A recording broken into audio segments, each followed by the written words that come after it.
بسم اللہ الرحمن الرحیم۔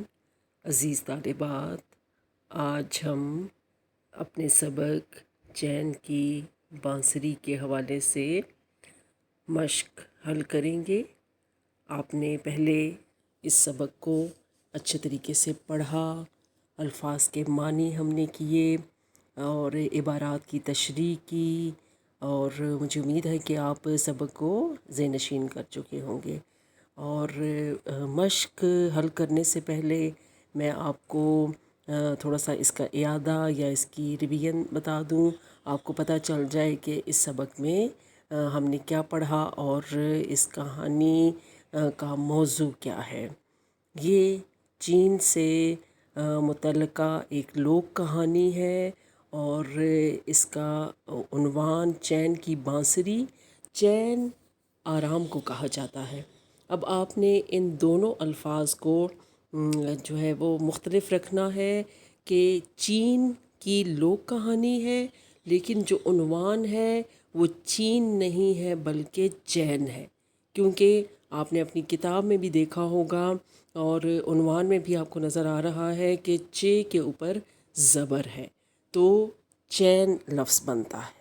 ٹھیک ہے، جو ملک کا نام ہے وہ چین ہے، یعنی چے کے نیچے زیر ہے، اور چین اسی سے ملتا جلتا لفظ ہے، لیکن اعراب کے اختلاف سے اس کا معنی بدل چکا ہے۔ تو چین کا مطلب ہوتا ہے سکون یا آرام، اور بانسری، بانسری کا لفظ آپ نے یقیناً سن رکھا ہوگا۔ بانسری ایک ساز کا نام ہے، جیسے آپ نے مختلف ساز دیکھ رکھے ہوں گے، جیسے ستار ہے، گٹار ہے، یا باقی ہارمونیم ہے، پیانو ہے، تو اس طرح سے بانسری بھی ایک ساز کا نام ہے، اور یہ عموماً بانس کی لکڑی سے تیار کی جاتی ہے، اور اس کو جو ہے وہ بجانے کا فن جو ہے وہ کچھ لوگوں کو آتا ہے، اور بہت اچھے طریقے سے جو ہے وہ اس کی دھن بجاتے ہیں۔ تو بہرحال یہاں پہ چین کی بانسری کا جو لفظی مطلب ہوگا وہ ہے سکون کی آواز۔ ٹھیک ہے، یعنی وہ آواز جو آپ مطمئن اور پرسکون زندگی گزارتے ہوئے لگاتے ہیں۔ ٹھیک ہے، یعنی دیکھیں گے آپ کا دل اگر مطمئن ہوگا، آپ خوش و خرم ہوں گے، تو تبھی آپ خوشی کے گیت گاتے ہیں، تبھی آپ خوشی سے کہے لگاتے ہیں۔ ٹھیک ہے، تو ساز تبھی بجائے جاتے ہیں کہ جب آپ کا دل جو ہے وہ خوش ہوتا ہے۔ تو چین کی بانسری خوشی کی آواز، سکون کی آواز۔ ٹھیک ہے، تو آپ کو میں مختصراً بتا دوں کہ کہانی اس کی کیا ہے، کہ اس کہانی کا جو کردار ہے چن پوشن، وہ انتہائی دولت مند آدمی تھا، سوداگر تھا، تاجر تھا، اور دولت مند ہونے کے ساتھ ساتھ وہ نیک دل رکھتا تھا اور عقل مند بھی تھا، لیکن اس کے پاس وقت نہیں تھا اپنی بیوی بچوں کے لیے، اپنے کھانے پینے کا ہوش نہیں ہوتا تھا، دن بھر وہ اپنے کام میں مصروف رہتا تھا۔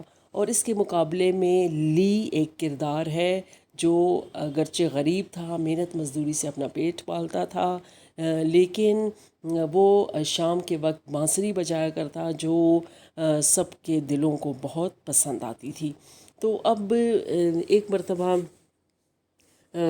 چن پوشن نے یہ سوچا، یعنی اپنی بیوی سے یہ کہا کہ کیا تم چاہتی ہو کہ لی بانسری بجانا چھوڑ دے؟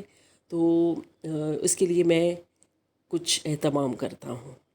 اس نے لی کو بلایا اور اسے کچھ رقم دی، اور وہ رقم لینے کے بعد، یعنی جس دن اس نے رقم وصول کی، اس شام کو لی کی بانسری کی آواز نہیں آئی۔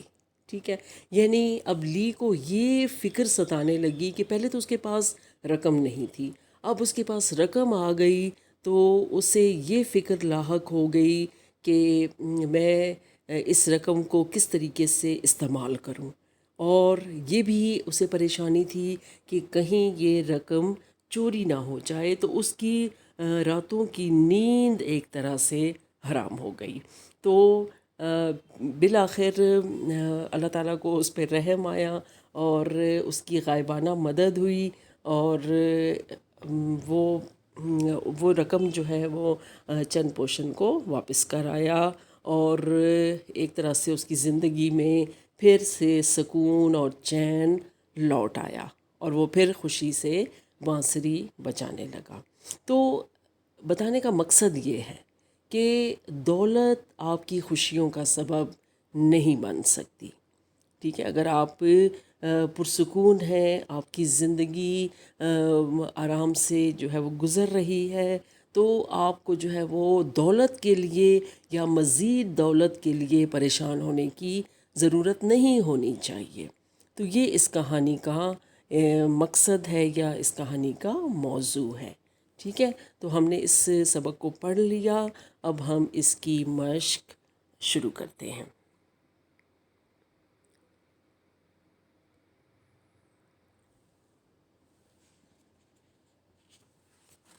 جی، ہمارے پاس پہلا سوال ہے، سوال نمبر 1، سوالات کے جوابات تحریر کریں، اور اسی کا پہلا جز ہے، یعنی سوال نمبر 1 کا ہی پہلا جز ہے کہ کہانی کے چاروں کرداروں کا تعارف 2 جملوں میں تحریر کیجیے۔ تو ہم مختصراً تعارف جو ہے وہ دیکھ لیتے ہیں کہ اس کہانی کے جو اہم کردار ہیں وہ 4 ہی ہیں، ٹھیک ہے؟ اس کا جواب ہم شروع کرتے ہیں کہ سب سے جو پہلا کردار ہے وہ چند پوشن کا ہے۔ چند پوشن شہر کا دولت مند آدمی تھا، اور سب سے بڑا سوداگر، نیک دل اور عقل مند تھا، ٹھیک ہے؟ یعنی اس کا تعارف ہے مختصر سا کہ وہ شہر کا دولت مند آدمی تھا، سب سے بڑا سوداگر تھا، اور اس کے ساتھ ساتھ وہ نیک دل اور عقل مند تھا۔ اور جو دوسرا کردار ہے وہ چند پوشن کی بیوی، چند پوشن کی بیوی ایک نیک خاتون تھی جسے اپنے شوہر کے آرام و سکون کا بے حد خیال تھا۔ اس کے ساتھ ساتھ تیسرا کردار لی کا ہے۔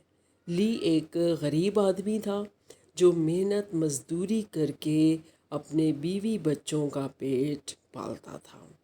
اور چوتھا کردار ہے لی کی بیوی۔ لی کی بیوی عقل مند، سلیقہ شعار خاتون تھی، اسی لیے کم پیسوں کے باوجود ان کی گزر بسر آسانی سے ہو رہی تھی۔ تو یہ تو تھے اس کہانی کے 4 کردار اور ان کا مختصر سا تعارف، ٹھیک ہے؟ ہم سوال نمبر 2 کی طرف چلتے ہیں۔ جی، سوال نمبر 2 ہمارے پاس ہے، کہانی پر تبصرہ لکھیے۔ یعنی آپ نے اس کہانی پہ رائے دینی ہے کہ آیا یہ کہانی کس قسم کی ہے اور اس کا موضوع کیا ہے۔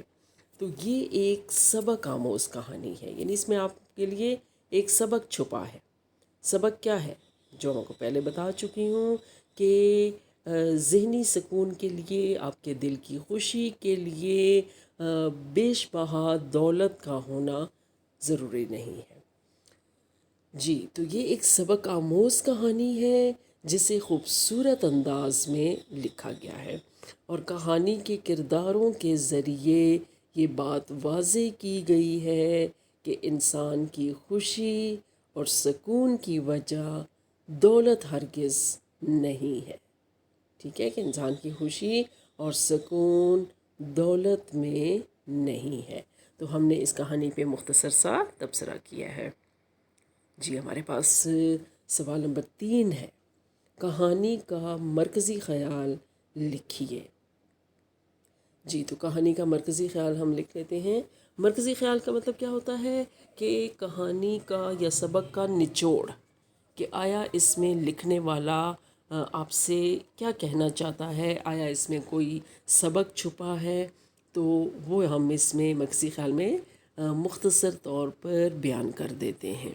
جی، چین کی بانسری ایک دلچسپ لوک کہانی ہے۔ اس میں چند پوشن کا کردار ایک دولت مند شخص کا ہے جسے اپنے کاروبار سے فرصت نہ تھی، اور اس کے مقابلے میں لی غریب ہونے کے باوجود مطمئن زندگی بسر کرتا اور خوشی سے بانسری بجایا کرتا تھا۔ چند پوشن نے اسے 5,000 اشرفیاں دی تو اس کی زندگی سے سکھ چین رخصت ہو گیا. اس نے بانسری تک بجانا چھوڑ دی. ثابت ہوا، ٹھیک ہے، یعنی اس چیز سے ثابت ہوا کہ دولت واقعی وبال جان ہے. وبال جان ہے یعنی جان کے لیے عذاب ہے، ایک مصیبت ہے. تو دولت واقعی ایک مصیبت ہے، اور اچھی زندگی گزارنے کے لیے دولت نہیں بلکہ دل کے سکون کا ہونا ضروری ہے. تو یہ تو تھا کہانی کا مرکزی خیال. ٹھیک ہے، مجھے امید ہے کہ آپ اچھے طریقے سے اس کو سمجھ پائے ہوں گے. جی نیکسٹ ہمارا سوال ہے سوال نمبر 4. جی سوال نمبر 4 ہمارے پاس ہے کہ اس کہانی میں بہت سے مرکبات آئے ہیں. مرکب کس کو کہتے ہیں؟ 2 الفاظ کا مجموعہ، یعنی جب 2 الفاظ کو جوڑا جاتا ہے نا تو وہ مرکب کہلاتا ہے. ٹھیک ہے، تو اس کو لفظ نہیں کہتے کیونکہ الفاظ تو جڑ گئے نا، دونوں الفاظ کو ہم نے جوڑ دیا، تو اس طرح سے وہ لفظ نہیں رہا بلکہ وہ مرکب بن گیا. تو جب مرکبات آ جاتے ہیں تو اس میں سے پھر جو ہے وہ سابقے اور لاحقے علیحدہ کیے جاتے ہیں. پہلے میں آپ کو، ہو سکتا ہے کہ آپ نے سابقے لاحقے پہلے پڑھ رکھے ہوں، لیکن میں آپ کو مختصراً ان کی تعریف بتا دیتی ہوں. ٹھیک ہے، سابقہ، سابقہ سبقت سے ہے، پہلے آنے والا. ٹھیک ہے، یعنی وہ علامت، سابقہ وہ علامت جو کسی لفظ کے شروع میں آ کر اس کا معنی تبدیل کر دے، اسے سابقہ کہتے ہیں. ٹھیک ہے، میں دوبارہ بولتی ہوں کہ سابقہ وہ علامت ہے کہ جو کسی لفظ کے شروع میں آ کر اس کے معنی تبدیل کر دے. جیسے خوشحال ہے لفظ، خوشحال. ٹھیک ہے، اب یہ خوش اور حال 2 آ گئے نا الفاظ. ٹھیک ہے، دونوں کو ہم نے جوڑا. اب خوش کو ہم علیحدہ کر دیں گے. ٹھیک ہے، تو خوش چونکہ پہلا لفظ ہے نا تو یہ سابقہ ہے. تو اس طرح سے خوش جو ہے اس کو ہم نے علیحدہ کیا تو پیچھے لفظ کیا رہ گیا؟ حال. اب اس کے لیے ایک شرط ہے کہ سابقہ اور لاحقہ جب ہم الگ کریں تو جو باقی رہ جانے والا لفظ ہے وہ اپنا معنی رکھتا ہو. ٹھیک ہے، یہ آپ اپنے ذہن نشین کیجیے گا کہ سابقہ یا لاحقہ ایسا لفظ ہونا چاہیے کہ اگر ہم سابقے کو یا کسی لفظ سے لاحقے کو الگ کر دیں تو جو باقی رہنے والا لفظ ہے اس کا کوئی نہ کوئی معنی ہونا چاہیے. جیسے آپ سے کہا جاتا ہے کہ نون الف نا، نا سے آپ 2 الفاظ بنائیے. ٹھیک ہے، ایک تو آپ نے بنا دیا نامعلوم. ٹھیک ہے، اب نہ ہٹائیں گے تو معلوم، آپ جانتے ہیں کہ اس کا مفہوم ہے معلوم، جاننا یعنی. لیکن اگر آپ لفظ بنا دیتے ہیں نانا، ٹھیک ہے، یعنی آپ سابقے کے طور پر نا سے نانا بناتے ہیں تو اگر آپ نا کو ہٹائیں گے تو پیچھے رہ جانے والا جو لفظ ہے اس کا کوئی معنی نہیں ہے. تو اس طریقے سے آپ کا جو سابقہ ہوگا وہ غلط ہو جائے گا. ٹھیک ہے، تو آپ کو پیپر میں جب بھی سابقے لاحقے بنانے کے لیے دیے جائیں تو آپ نے اس طریقے سے بنانے ہیں سابقے یا لاحقے کہ جو دونوں الفاظ ہیں، یعنی ایک آپ کا سابقہ یا لاحقہ ہوگا اور جو لفظ آپ جوڑ رہے ہیں اس کا کوئی نہ کوئی معنی ضرور بننا چاہیے. مجھے امید ہے کہ آپ کو یہ بات سمجھ آ گئی ہوگی. ہم چلتے ہیں اپنے سوال کے جواب کی طرف. اچھا، پہلے تو سوال، سابقے اور لاحقے علیحدہ کیجئے اور ان کی مدد سے 4 بامعنی مرکبات بنائیے. اب آ گیا نا کہ 4 بامعنی مرکبات بنانے ہیں کہ اگر سابقہ اور لاحقہ الگ بھی ہو جائے تو جو باقی رہنے والا لفظ ہے اس کا معنی ہونا چاہیے. ٹھیک ہے، اب پہلا جو ہے وہ لفظ ہے آپ کے پاس، مرکب ہے آپ کے پاس دولت مند. ٹھیک ہے، دولت مند۔ اب اس میں آپ دیکھیں غور سے کہ آیا اس میں سابقہ موجود ہے یا لاحقہ موجود ہے۔ تو غور کرنے سے یہ آپ کو اندازہ ہو جائے گا کہ اس مرکب میں مند لاحقہ ہے، ٹھیک ہے، مند جو ہے وہ لاحقہ ہے۔ تو اس سے ہم 4 الفاظ بناتے ہیں۔ کون سے بنیں گے؟ سلیقہ مند، عقل مند، دانش مند، بہرہ مند، ٹھیک ہے۔ آپ کو جو ہے ان چاروں الفاظ کی میننگ آتے ہیں؟ میرا خیال ہے 3 کے تو آتے ہوں گے، چوتھے کا نہیں آتا ہوگا۔ بہرہ مند کا مطلب ہوتا ہے فائدہ لینا، ٹھیک ہے، مستفید ہونا، فائدہ حاصل کرنا، ٹھیک ہے جی۔ اب دوسرے مرکب کی طرف ہم چلتے ہیں، نیک دل۔ جی ہمارے پاس دوسرا مرکب ہے نیک دل۔ تو اب اس میں اگر ہم غور سے دیکھیں تو ہمارے پاس دل جو ہے وہ لاحقہ ہے، ٹھیک ہے جی۔ تو اس طرح سے ہم لفظ بناتے ہیں سنگ دل، جس کو ظالم کے معنوں میں لیا جاتا ہے، بد دل، ٹھیک ہے، یعنی دل برا ہونا، شیر دل، بہادر، خوش دل۔ خوش دل کا مطلب ہوتا ہے خوش یا اچھا دل رکھنے والا، ٹھیک ہے، جو ہمیشہ خوش و خرم رہتا ہو، خوش مزاج۔ جی تیسرا مرکب ہے ہمارے پاس سوداگر۔ جی سوداگر، تو اس میں گر جو ہے وہ لاحقہ ہے۔ اب آپ دیکھ رہے ہوں گے کہ مند، دل، گر ہم نے لاحقے الگ کر لیے، تو اس باقی جو رہنے والے الفاظ ہیں جیسے دولت ہے، نیک ہے، سودا ہے، ان تینوں الفاظ کے معنی موجود ہیں، ٹھیک ہے، یعنی بامعنی الفاظ بچ رہتے ہیں۔ جی تو اب گر سے ہم نے 4 الفاظ بنانے ہیں۔ کون سا ہوگا؟ چارہ گر۔ چارہ گر کا مطلب ہوتا ہے علاج کرنے والا، مسیحا جس کو کہتے ہیں، دکھ درد دور کرنے والا، ٹھیک ہے، اس کو ہم چارہ گر کا نام دیتے ہیں۔ ستم گر، ظالم۔ بازیگر، تماشا دکھانے والا، ٹھیک ہے، بازیگر۔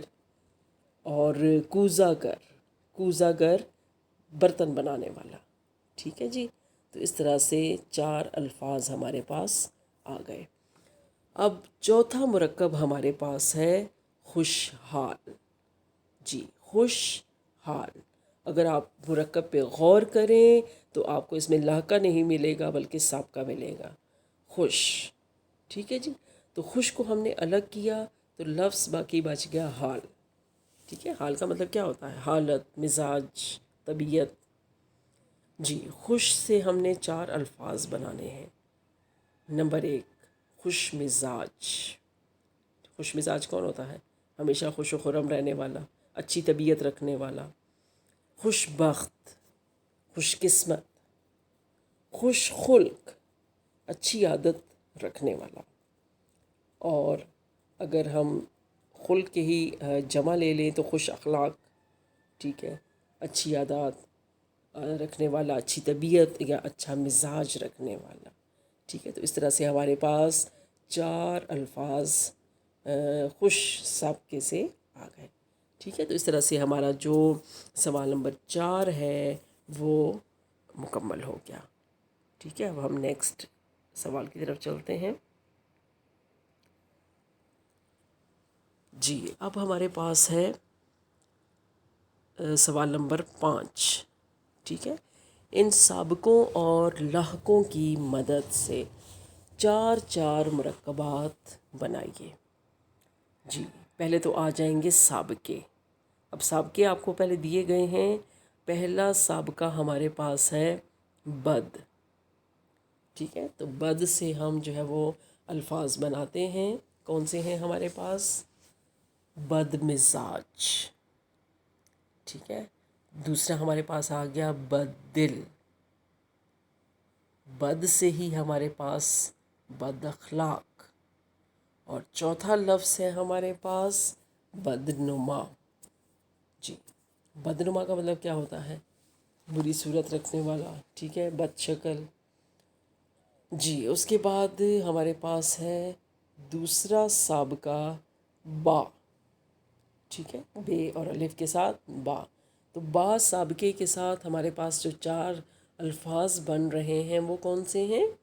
جی، نمبر 1 ہے با ادب، نمبر 2 ہے با نصیب، نیکسٹ ہے ہمارے پاس با ملاحظہ، اور نمبر 4 ہے با مراد. ٹھیک ہے، اس طریقے سے با سابقے سے ہمارے پاس 4 الفاظ آ گئے. اس کے بعد نمبر 3 سابقہ ہمارے پاس ہے پر. ٹھیک ہے، پر. تو پر کے ساتھ ہم 4 الفاظ بناتے ہیں، جیسے پر نور، پر کیف. ٹھیک ہے، پر کیف کا مطلب کیا ہوتا ہے؟ سکون سے بھرپور، خوشی سے بھرا ہوا. جی، اس کے بعد ہے پر اعتماد، اور پر سابقے سے ہی ہمارے پاس چوتھا لفظ ہے پر مسرت. ٹھیک ہے، تو اس طرح سے ہم نے 4 الفاظ بنائے پر سابقے سے. جی، اب ہمارے پاس نمبر 4 پہ ہے نیک. جی، نیک سابقے سے ہم کون سے الفاظ بنائیں گے؟ نمبر 1 ہے ہمارے پاس نیک دل، نیک دل. ٹھیک ہے، اب دوسرا ہمارے پاس آ گیا نیک نیت، نیک نیت. تیسرا لفظ ہے ہمارے پاس نیک بخت، نیک بخت. ٹھیک، نیک بخت کا مطلب یہ خوش قسمت کے ہی معنوں میں ہے. اور چوتھا ہے ہمارے پاس نیک مزاج. جی، اب ہمارے پاس جو 5واں سابقہ ہے وہ ہے اہل، اہل. ٹھیک ہے، تو اہل سابقے سے ہم کون سے الفاظ بنائیں گے؟ نمبر 1 ہے ہمارے پاس اہل دل، نمبر 2 ہے اہل ذوق، نمبر 3 لفظ ہے ہمارے پاس، بلکہ مرکب اس کو کہنا چاہیے کیونکہ ہم نے سابقے لگا دیے ہیں، تو اس طرح سے یہ مرکبات ہیں ہمارے پاس. ٹھیک ہے، جی، نمبر 3 ہے ہمارے پاس اہل علم، اور نمبر 4 ہمارے پاس ہے اہل کتاب. ٹھیک ہے عزیز طالبات، اب ہمارے پاس جو سابقے ہیں وہ ہم نے مکمل کر لیے. یعنی سابقے کی مدد سے ہم نے 4 مرکبات لکھ لیے. اب ہم آگے چلتے ہیں لاقے کی طرف. جی، لاقے ہمارے پاس ہیں، پہلا لفظ ہے، بلکہ لاقے کی ایک دفعہ تعریف ہو جائے کیونکہ میں نے سابقے کی تعریف تو آپ کو بتا دی ہے. لاقے کی تعریف جو ہے وہ ہم کر لیتے ہیں ابھی، کہ لاقہ اس علامت کو کہتے ہیں کہ جو کسی لفظ کے آخر میں آ کر اس کے معنی تبدیل کر دے. ٹھیک ہے، میں دوبارہ جو ہے وہ دہراتی ہوں کہ لاقہ وہ علامت ہے کہ جو کسی لفظ کے آخر میں آ کر اس کے معنی تبدیل کر دے، اسے لاقہ کا نام دیا جاتا ہے. ٹھیک ہے، اب جو ہے وہ تعریف تو ہو گئی. اب ہمارے پاس 5 لاقے موجود ہیں جس سے ہم نے 4 مرکبات بنانے ہیں. ٹھیک ہے، ہمارے پاس جو پہلا لاقہ ہے وہ ہے زدہ. ٹھیک ہے، زدہ. تو زدہ سے ہم نے 4 لفظ کون سے، مرکبات کون سے بنائے؟ مصیبت زدہ، سحر زدہ. جی، سحر، سین کے نیچے زیر ہے، سحر زدہ، سحر جادو کو کہا جاتا ہے. تو سحر زدہ یعنی وہ شخص کہ جس پر جادو ہو چکا ہو، تو اس کو سحر زدہ ہم کہیں گے. ٹھیک ہے، مشقت زدہ.